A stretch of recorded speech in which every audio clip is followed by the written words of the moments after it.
Amazing that they were able to survive that long. We're learning more information about the unbelievable story of two hikers snuck in the snowy mountains near Oak Ridge for 9 days. KEZI 9 News reporter Grace Smith joins us live in the studio after speaking with family members of those hikers. Grace? Jaywan, I spoke exclusively with Christian Farnsworth's family members who were frantic for several days, unable to get in contact with their beloved son and brother. As I found out, they never gave up hope, and yesterday it certainly paid off. I was in my kitchen and I just kind of broke down on the floor and I'm like, okay, he's going to be okay.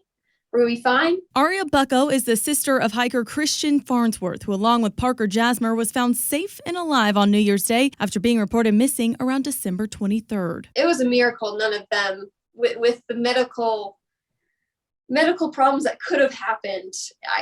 Yeah, it was amazing that they were able to survive that long. The two 19-year-olds spent 9 days in thick snow near Swastika Mountain before they were rescued by the Coast Guard. Bucko tells me they had half a tank of gas, and by the time they got up to the mountain, there was already 3 inches of snow, and their food supply was running out. They decided that they would make a teepee out of tarps. They didn't have a tent with them. She says by day 2, another foot of snow had fallen, and that's when they realized they needed to be rescued. They didn't realize that much snow was going to happen.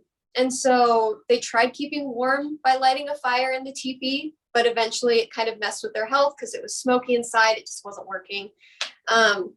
They tried to see what they could do to get the car out of the snow, if they could start going down the mountain. But it had just gotten to the point where they just couldn't dig it out. Back at home, Alan Crawford, the father of Farnsworth, says they didn't even know he was on a hike or who Parker was until they took to social media to get some answers. We were able to reach out to his family and found through them that they had talked about going to Swastika Mountain, or at least were interested in that.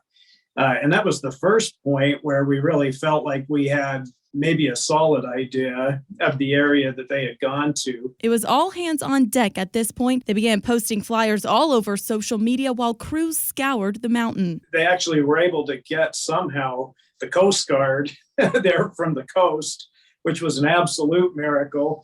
And to the boys' credit, Christian had gotten out and had made an SOS sign in the snow that the helicopter was able to see. 9 days stranded, 5 of those without food and cell service. Little did they know a huge snowstorm was about to hit, but thankfully they got out of there just in time without any medical concerns. It was kind of crazy with just FaceTime with him after he had gotten back. He had gone from the campsite to the helicopter to the airport to the sheriff driving them to my grandparents' house.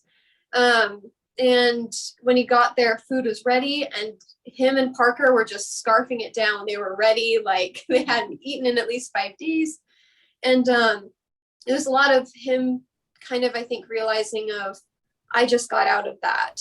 And now I'm in a warm home and I am okay. And we're going to be okay.